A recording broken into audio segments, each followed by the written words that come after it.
샬롬, 샬롬. 만나서 매우 반갑습니다. 이렇게 얼굴만 봐도 반갑고요. 또 얼굴만 봐도 많이 힘이 돼요. 그런 면에서 우리는 누가 뭐라게 해도 하나님을 아버지로 모시고 사는 하나님의 가족입니다. 하나님의 은혜로 자비로 겨울도 지나고 봄이 성큼 찾아왔습니다. 얼마나 기다렸던 봄입니까? 날씨도 따뜻하고 또 이 꽃들의 향기도 가득하고 여러 가지로 좋은 계절입니다. 정말 할 수만 있으면 얼마간이라도 더 잡아두고 싶은 계절이 봄이 아니겠습니까? 이것 또한 신실하신 신실하신 우리 하나님께서 우리에게 베푸신 은혜요 축복인 줄로 믿습니다. 바라기는 하나님께서 베푸신 이 봄의 계절에 부끄럽지 않았으면 좋겠습니다. 하나님이 베푸신 이 봄의 계절에 이 봄에게 부끄럽지 않은 하나님의 자녀다운 삶을 살 수 있기를 주의 이름으로 축복합니다. 그리고 오늘 이 시간 좀 편안했으면 좋겠어요. 마음의 즐거움이 좀 샘솟았으면 좋겠습니다. 우리 예배 순서 가운데 교동문에 끝에 우리 이거 같이 읽었잖아요. 우리 마음이 그를 즐거워하며 우리가 그의 성호를 의지하였기 때문이로다. 우리 마음이 즐거웠으면 좋겠어요.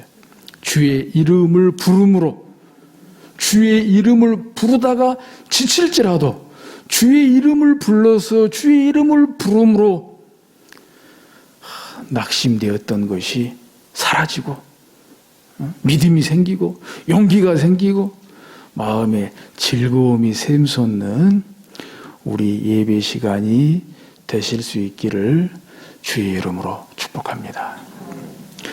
오늘 예배 가운데 우리에게 주신 말씀 중에도 사사기 6장 12절에 보면은 이런 말씀이 나옵니다. 여호와의 사자가 기드온에게 나타나 이르되 큰 용사여 여호와께서 너와 함께 계시도다.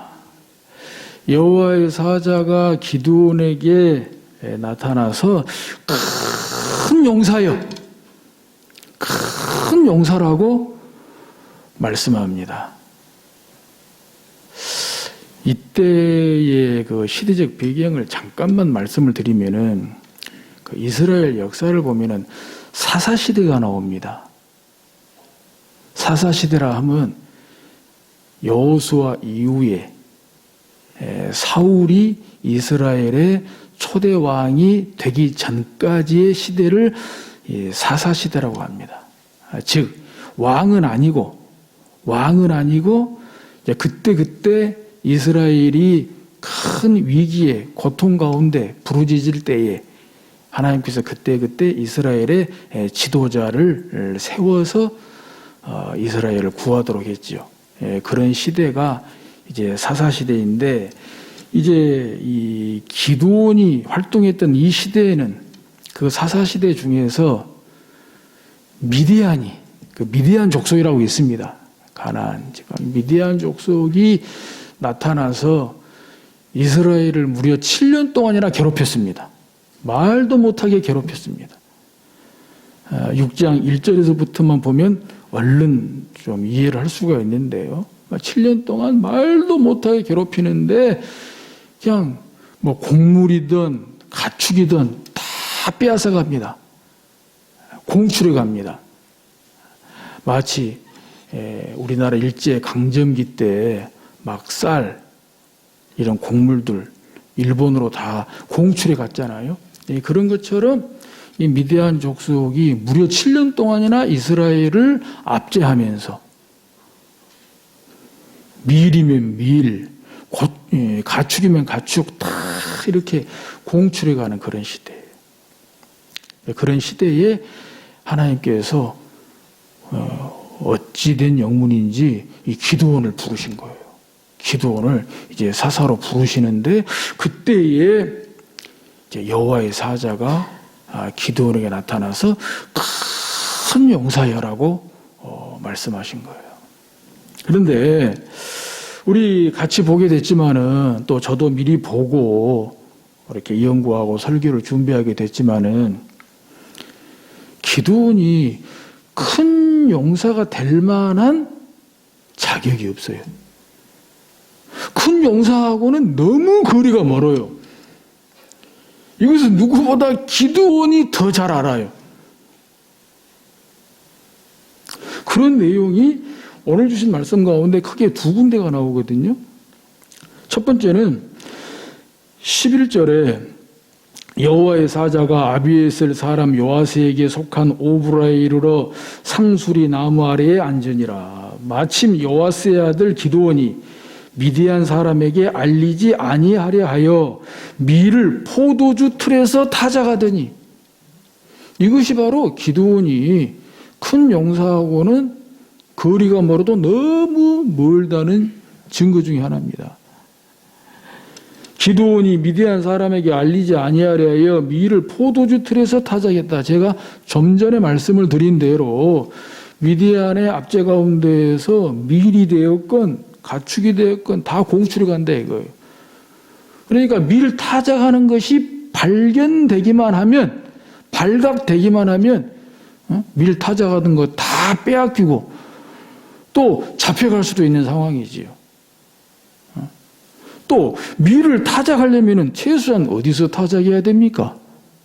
밖에서 해야 되죠. 밖에서, 마당에서 또는 넓은 들판에서 밀을 타작을 해야지요. 그런데 그렇게 못한다는 말입니다. 들킬까 봐. 그래도 먹고는 살아야 되겠고, 그래서 궁여지책으로 하는 것이 포도주 틀에서 타작한다는 거예요. 그러니까 몰래 숨어서 밀 타작하는 것 같이 않게, 또 포도주 틀에서 타작을 한들 밀을 얼마나 얻겠습니까? 이렇게 볼 때 그냥 겁쟁이. 겁이 많기로 짝이 없는 것이지요. 큰 용사하고는 너무 거리가 먼 것입니다. 또 비단 이런 사람이 기드온 혼자뿐이었겠어요? 그 당시 많은 사람들이 이렇게 하지 않았겠습니까? 그러잖아요. 먹고 살아야 되니까. 우선 내가 먹고 살아야 되고 또 가족의 생계를 책임져야 되니까 몰래 숨어서라도 포도주 틀에서라도 밀타작을 해서 먹고 살아야 되잖아요. 큰 용사하고는 거리가 너무 멉니다. 두 번째로는 오늘 주신 말씀 가운데 14절, 15절에 보면은 나와 있습니다. 14절부터 보면 여호와께서 그를 향하여 이르시되 너는 가서 이 너의 힘으로 이스라엘을 미디안의 손에서 구원하라. 내가 너를 보낸 것이 아니냐 하시니라. 그럼에도 불구하고 여호와 하나님께서는 기드온이 큰 용사라는 거예요. 능히 사사가 될 수 있고 능히 미디안의 압제로부터 이스라엘을 구원할 수 있다는 거예요. 그렇게 말씀하심에도 불구하고 15절에 보면은 그러나 기드온이 그에게 대답하되 오 주여 내가 무엇으로 이스라엘을 구원하리이까? 보소서 나의 집은 므낫세 중에 극히 약하고 나는 내 아버지 집에서 가장 작은 자니이다. 나는 가장 작은 자입니다. 나는 가장 약한 자입니다. 큰 용사가 아니라는 거예요. 큰 용사가. 나는 가진 것도 없고 힘도 없고 사사가 될 만한 자격이 없습니다. 사사가 돼서 미디안의 압제로부터 이스라엘을 구원할 만한 그런 능력이 없습니다. 왜 이러십니까, 하나님? 맞죠? 맞죠? 맞잖아요. 그럼에도 불구하고 하나님께서는 여호와의 사자를 보내서 기드온을 향하여 큰 용사여, 큰 용사여 라고 말씀하는 것입니다. 사랑하는 성도 여러분, 그럼 누구 말이 맞습니까? 큰 용사가 아니라고 말하는, 나는 힘도 없어요, 나는 약한 사람이에요, 나는 사사가 될 만한 자격도 없어요, 능력도 없어요, 나 혼자 먹고 살기도 지금 힘들어요 라고 말하는 기드온의 말이 맞습니까? 아니면 큰 용사라고 말씀하시는 하나님의 말씀이 맞습니까? 이거 분명히 한번 짚고 넘어갑시다.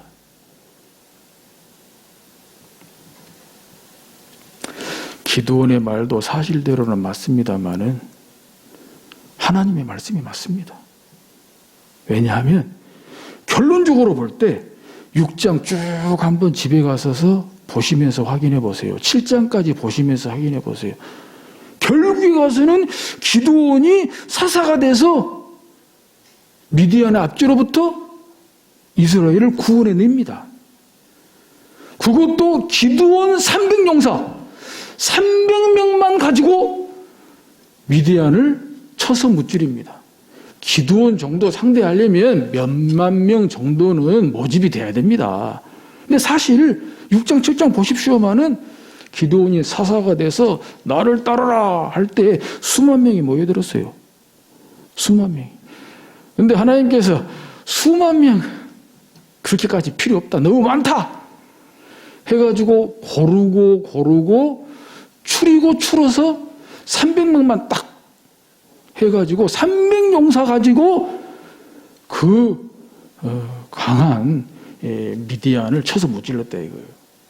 자, 그러면 결론적으로 기드온 말이 맞아요. 응? 하나님 말씀이 맞아요. 하나님 말씀이 맞았잖아요. 증명이 됐잖아요. 검증이 됐잖아요. 자, 그리고 우리가 여기서 이제 숙제를 풀어가야 돼요. 난제를 풀어가야 돼요. 그것이 나의 문제를 풀어가는 것이거든요. 왜 기드온이 큰 용사라고 말씀하신 하나님 말씀이 맞냐? 왜 기드온이 큰 용사냐? 바로 12절에 여호와의 사자가 기드온에게 나타나 이르되 큰 용사여 여호와께서 너와 함께 계시도다. 큰 용사여, 큰 용사야라고 했습니다. 큰 용사가 될 사람이여 미래로 말씀하시지 않았습니다. 그러니까 하나님 말씀에 믿음으로 순종하고 따르고 그러면 큰 용사가 될 것이다라가 아니고, 지금 열등감에 시달리고 낮은 자존감에 시달리고 겁에 질려 괴로워하고 있는 그 와중에도 하나님은 아니야, 너는 큰 용사야, 지금 현재 큰 용사라고 말씀하신다는 거예요. 큰 용사가 될 사람이야가 아니라 지금 현재 큰 용사라고 말씀하시는 거예요. 뿐만 아니라 여호와께서 너와 함께 계시도다. 기드온이 지금 현재 큰 용사가 되는 것은 여호와께서 기드온과 함께 하시기 때문이에요. 기드온과 함께 하시기 때문이에요. 이것이 하나님의 자신감이에요. 내가 함께 하는데 너는 큰 용사야. 내가 함께하면 너는 사사가 될 수 있고, 내가 함께하면 너는 이스라엘을 미디안의 압제로부터 구원할 수 있어. 내가 함께하는데 무슨 말이야? 내가 함께하는데 겁쟁이라니 무슨 말이야? 내가 함께하는데 열등감에 시달리다니, 낮은 자존감에 시달리다니, 겁에 질리다니, 말도 안 돼. 너는 큰 용사야.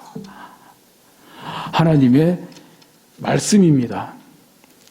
그래서 결과적으로 하나님의 말씀대로 사사가 되고, 또 사사가 돼서 미디안 족속과 전쟁에 나가게 되니 크게 전쟁에서 승리하는, 대승하는 그런 결과를 가져오게 되는 것이죠. 이것이 바로 오늘 나의 문제이고 우리 문제입니다.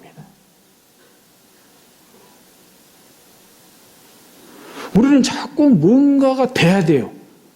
뭔가가 돼야 돼요. 가진 것이 있어야 되고, 배운 것이 있어야 되고, 누가 도와주는 사람이 있어야 되고, 환경이 따라줘야 되고, 여건이 갖춰져야 되고, 그것 때문에 결국 열등감에 시달려요. 낮은 자존감에 시달려요. 겁에 질려요. 그러니 뭐가 되겠어요? 여러분 이거 하셔야 됩니다. 교회에서 무슨 직분을 맡았다. 교회에서 무슨 일을 맡았다. 그 자체가 벌써 큰 용사입니다. 내가 무슨 직분을 맡아서 뭘 잘해야, 내가 무슨 일을 맡아서 잘해야 큰 용사가 되는 게 아니에요. 내가 이 직분 맡아 잘할까? 내가 목자 맡아서 잘할까? 내가 교회 이거 맡아 잘할까? 아니에요. 그 직분을 맡았다는 자체가 큰 용사라고요. 내가 그 일을 맡았다는 자체가 큰 용사라고요. 그리고 하나님이 함께 하세요. 하나님이 함께 하세요. 맡은 직분 감당하게 함께 하세요. 맡은 일 감당하게 함께 하세요. 이것이 오늘 주신 말씀 가운데에서 우리에게 주시는 하나님의 메시지입니다. 내가 무슨 직분을 맡았다는 자체가 큰 용사고, 내가 무슨 일을 맡았다는 자체가 큰 용사다. 이런 점에서 저도 마찬가지고, 또 오늘 예배 가운데 함께하고 있는 여러분들도 마찬가지고, 오늘 이 시간에 지금까지 나를 괴롭혔던 어떤 열등감이 있다면, 나의 어떤 낮은 자존감이 있다면 오늘 여기 다 버리고 가십시오. 다 버리고 가십시오. 어떤 일에 어떤 문제로 두려워하며 어떤 겁에 질려 있는 것 있습니까? 오늘 여기 다 내려놓고 가십시오. 그리고 당당히 가십시오. 다만 부끄럽지 않게 사십시오. 적어도 하나님이 주신 이 봄의 계절에, 이 봄의 향연에 부끄럽지 않게, 후회되지 않게 그렇게 사실 수 있기를 주의 이름으로 축복합니다. 그리고 마지막으로 한 가지 꼭 이 말씀 하나님의 메시지로 전해드리고 싶은 것은, 오늘 본문에서 기드온 같은 겁쟁이가 어디 있어요? 기드온 같은 못난이가 어디 있어요? 솔직히 우리가 아무리 겁쟁이라도 못난이라도 기드온보다는 낫지 않겠습니까? 고로 하나님의 메시지는, 마지막에 간절하게 주시는 하나님의 메시지는 누구라도 큰 용사가 될 수 있다는 거예요. 기드온같이 누구라도 큰 용사가 될 수 있다. 하나님의 뜻에 부름받는, 하나님의 뜻에 순종하는, 하나님의 뜻을 이루는, 교회를 세우는, 하나님께 영광 돌리는 그런 큰 용사가 누구라도 될 수 있다. 이 사실에 감사하시고 즐거워하시고 믿음의 용기를 내서 우리 함께 손 맞잡고 이 사순절 기간에 십자가로 가까이 나아갈 수 있기를 주의 이름으로 축복합니다. 오늘도 마치면서 여러분에게 주보를 통해서 띄우는 목회 서신을 읽어드림으로 오늘 설교를 마치도록 하겠습니다. 경칩도 지나고 따뜻한 봄이 찾아왔는가 싶더니 낮은 여름 날씨를 방불케 할 만큼 제법 덥습니다. 그럼에도 새벽은 아직 춥고 늦은 오후에도 봄옷으로 갈아입고 천변이라도 걸을 때면 차가운 강바람에 자칫 감기 걸릴까 싶을 만큼 추위가 느껴지기도 합니다. 그래서인지 딱히 요즘 봄은 이렇다고 말할 수 없는 것이 솔직한 심정입니다.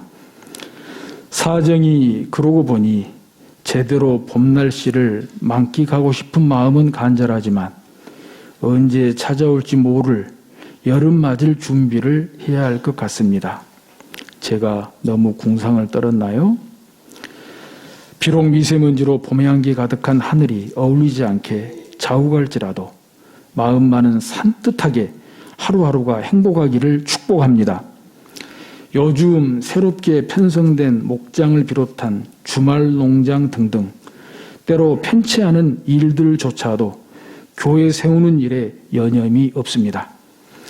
우리의 각오와 목표가 교회 세우는 일이라고 굳게 믿으니 연약할 때 강하게 하시는 하나님의 함께하심과 선한 능력이 그 어느 때보다도 강력하게 역사할 것을 믿습니다. 큰 용사가 어디 따로 있겠습니까? 기드온 같은 겁쟁이도 하나님께서 큰 용사로 삼아 주셨다면 우리 가운데 누구라도 교회를 구하고 세우는 큰 용사가 다 될 수 있다고 저는 믿습니다. 차제에 사랑하는 은퇴 권사님들, 명예 권사님들께 큰 용사여 라고 소리쳐 부르고 싶습니다. 난세에 영웅이 난다는 말도 있듯이 이번에 어려울 때 보니 과연 그 신앙의 경륜을 절실히 느낄 수 있었습니다. 옛날에 가난하고 배고플 때 기도는 물론이고 물심양면으로 교회를 섬겼던 기계가 살아있다는 것을 확인할 수 있어서 너무 감사했습니다. 그동안의 수고는 누구보다 하나님께서 기억하시리라 믿습니다. 이제는 쉬실만도 합니다. 하지만 교회 사정이 이렇고 보니 누구보다 은퇴 권사님들, 명예 권사님들의 기도가 절실합니다. 꼭 새벽 기도회에 나오시라는 것은 아닙니다. 나오실만 하시면 적극 환영이고요. 그렇지 못한 경우는 집에서든 어디서라도 교회를 향한 사랑과 애정을 듬뿍 담아 기도해 주시기 부탁드립니다. 물론 예배 자리 따뜻하게 데워주시고 지켜주시는 사랑에 늘 감사드립니다.